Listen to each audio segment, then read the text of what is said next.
Hello everyone, welcome to another video.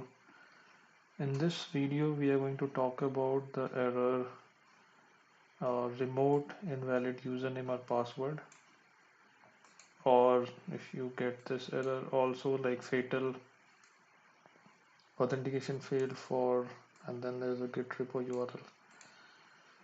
So these kind of issues we are seeing when we try to push the code from remote to server to Git server and GitHub more specifically.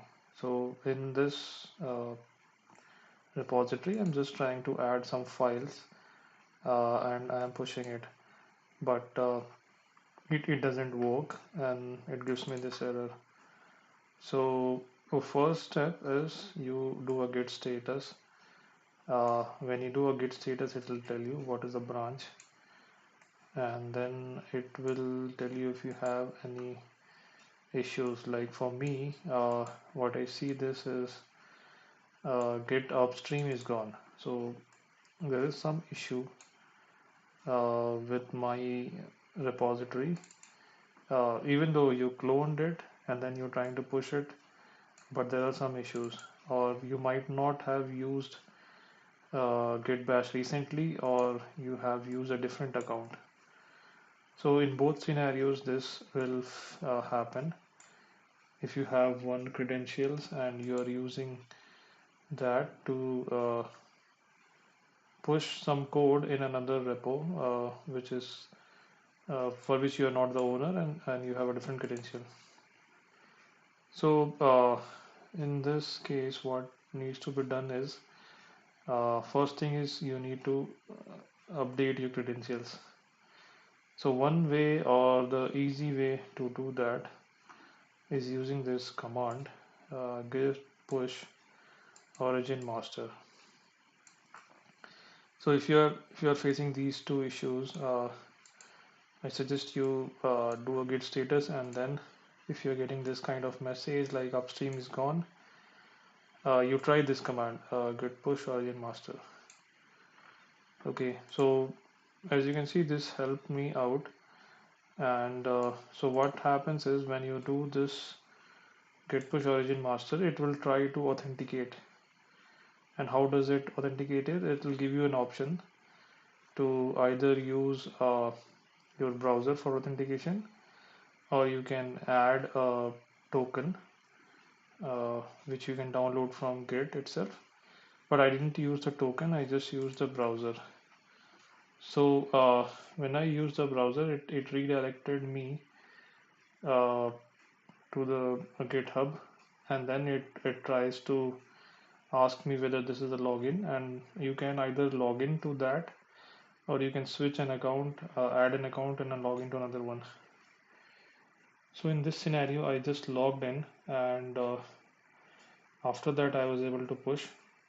After that, it went to this blank page, and I can see my account is logged in, and whatever code I have pushed, it's already pushed. If you want to use the token, so you can go somewhere from here, and there were some options using which you can download your token.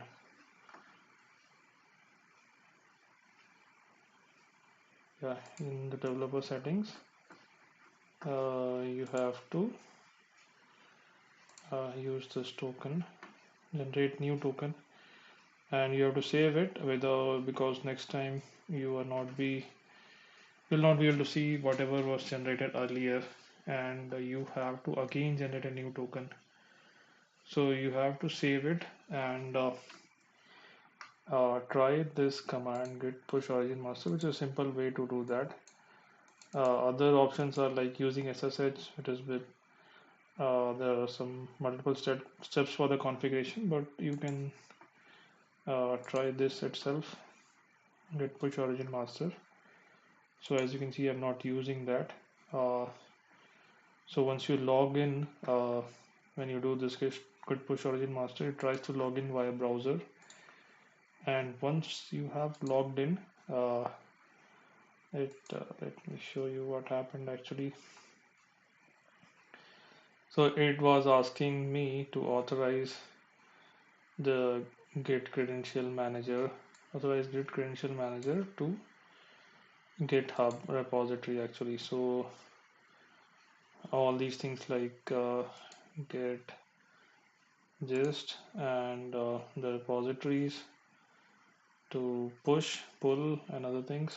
And then the workflow. So I'm not using the workflow or gist. I'm just using the repository. So this is how you will get a request for authorization, right? So if you have multiple accounts, you can use that. And this is how you have to select your account. And once you have selected, you can push it. Uh,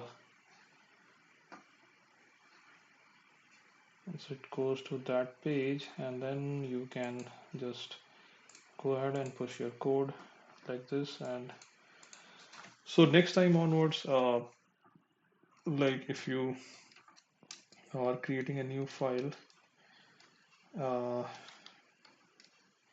like a readme file,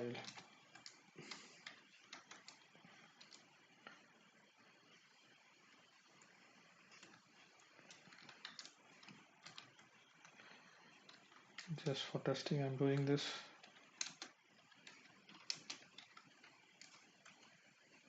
Okay, and then if you do git push again, so what happens?